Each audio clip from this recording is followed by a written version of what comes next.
안녕하십니까. 오늘은 민족중흥회 정재호 회장의 호소, 광화문 신화의 열기를 되살려야 한다. 황교안의 건곤일척이 아쉽다는 내용을 전해드리겠습니다. 농정지시, 농사와 정치는 때를 알아야 한다고 합니다.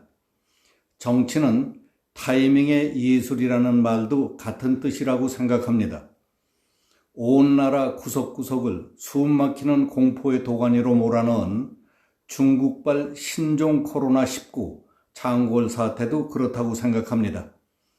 중국인 입국 금지라는 원천적 조치를 취했어야 하는데 때를 놓쳤다는 것은 누구도 부인할 수 없습니다.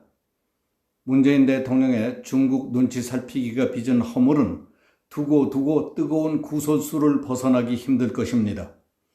때를 놓치고 헛짚은 결과가 국가의 명운을 가른 경우는 동서양 역사 여러 곳에 기록이 되어 있습니다.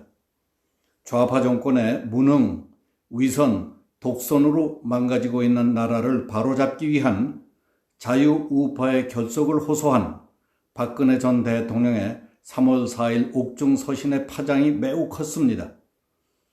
보수 통합에 지렛대 몫을 다해달라는 박근혜의 목마른 충정은 제1야당 대표 황교안을 향했습니다. 유력 언론들은 옥에 갇힌 오미년 바깥 세정을 훤히 꿰뚫어보는 박근혜의 안목이 녹슬지 않았다는 논평을 했습니다. 황교안 대표는 천근의 말씀이라고 화답했습니다. 색깔이 다양한 보수 시민단체들도 박근혜의 서신을 반겼습니다. 화들짝 놀란 좌파 진영은 옥중 죄인의 선동정치라고 악담을 퍼부었습니다. 거친 말투와 길길이 뛴 여권의 언동은 박근혜 쇼크의 진폭이 예사롭지 않았다는 것을 고백한 것으로 이해됩니다. 그러나 4.15 총선의 풍향을 가를 것으로 기대했던 박근혜 효과는 슬그머니 꺾인 형국입니다. 황교안의 미지근한 통합 행보가 때를 놓쳤기 때문이라고 보는 사람들이 많습니다. 박근혜의 옥중 서신이 발표된 직후 자유보수 중심축의 하나라고 자부하는 민족중흥회는 성명을 통해 황교안 대표는 한 줌의 기득권을 내려놓고 통합 행보에 팔을 걷어붙일 것을 당부했습니다. 시간은 당신들만을 위해 결코 멈추어 서지 않는다고까지 체근했습니다. 보수 진영이 정권 심판에 날로 못 박은 4.15 총선을 눈앞에 둔 마당에 통합을 겨냥한 황교안의 동선은 눈에 밟히지 않을 정도로 느슨했습니다. 겉보기에 긴장감마저 헐렁했습니다. 시간과의 싸움에서 쫓기는 처지가 됐습니다. 지역구 공천을 에워싼 미래통합당의 당내 갈등이 범야권 통합의 발목을 잡았습니다. 자매정당인 미래한국당의 공천 시비가 터져나오면서 엎친 데 덮친 변고 앞에 황교안의 리더십이 도마에 올랐습니다. 주어진 때를 대처함에 있어서 순발력과 기동성을 발휘하지 못한 것이 화근이었던 겁니다. 인간 황교안은 신앙심이 두터운 청교도 정신에 투철합니다. 그의 성정은 꼼수 따위를 거부하는 네모 반듯한 사관생도를 닮았습니다. 그가 걸어온 삶의 울타리는 육법전서였는지도 모릅니다. 매사에 법의 잣대로 측량하는 데 익숙한 무사고 지상주의자인지도 모릅니다.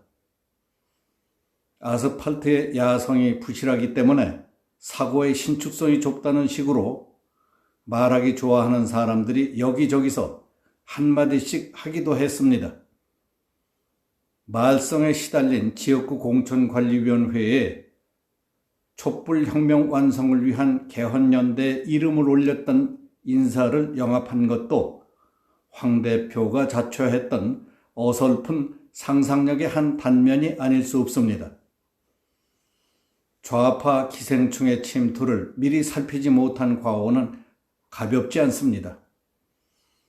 조국 사태 이후 문재인 정치는 실정의 가도를 연속 질주했습니다. 문재인 권력의 특징은 반성을 거부하는 난공불락의 옹고집입니다. 생리적인 고집은 반드시 독선으로 진화됩니다.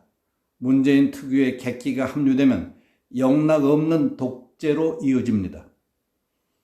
경제 폭망, 안보 실종, 외교 고립, 대북 굴종, 나열하기조차 민망한 한 번도 경험하지 못한 국정의 민낯이 연출되고 있습니다. 오죽했으면 못 살겠다 갈아보자는 70년 전 민심을 소용돌이치게 했던 야당의 선거 구호가 오늘에 되살아났겠습니까? 소상공인들의 자영업당이라는 생소한 이색 정당이 닻을 놀렸습니다. 눈물겨운 우리의 자화상입니다.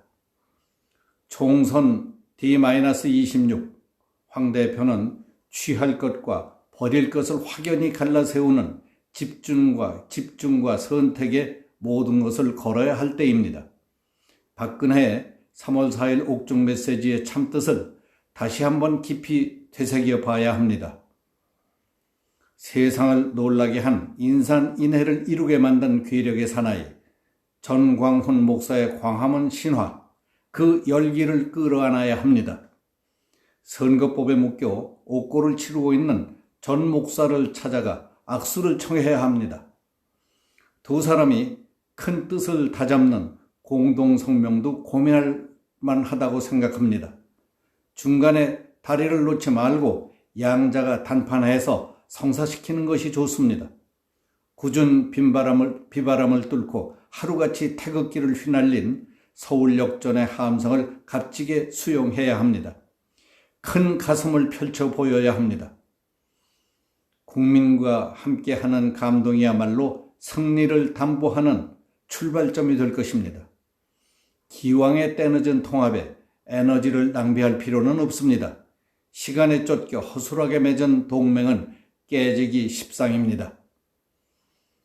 총선을 하루 이틀 앞두고 보수 정파가 각자 최선의 선전을 약속하되 결과의 구애됨이 없이 정책 연대를 포함한 어떤 형태로든지 뭉친 대세를 몰아 문재인 정권의 폭정을 차단하는데 일치 단결을 맹세하는 대국민 선서의식을 베는 것도 통합의 시너지를 극대화하는 상징적인 멋진 모습이 되지 않을까 생각합니다.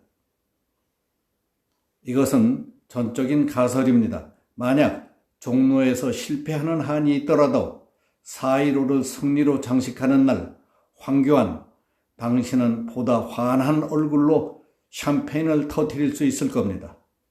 소를 잃고 대를 건져 올릴 수 있는 그런 순간을 만나고 싶습니다. 통진당을 단죄한 결기, 다시 한번 일깨워 건곤일척의 용단을 실천에 옮길 결정적인 때가 바로 지금입니다. 때는 기다리는 자의 몫이 아니라 행동하는 자의 몫입니다. 이상 민족중흥회 정재호 회장의 후소였습니다.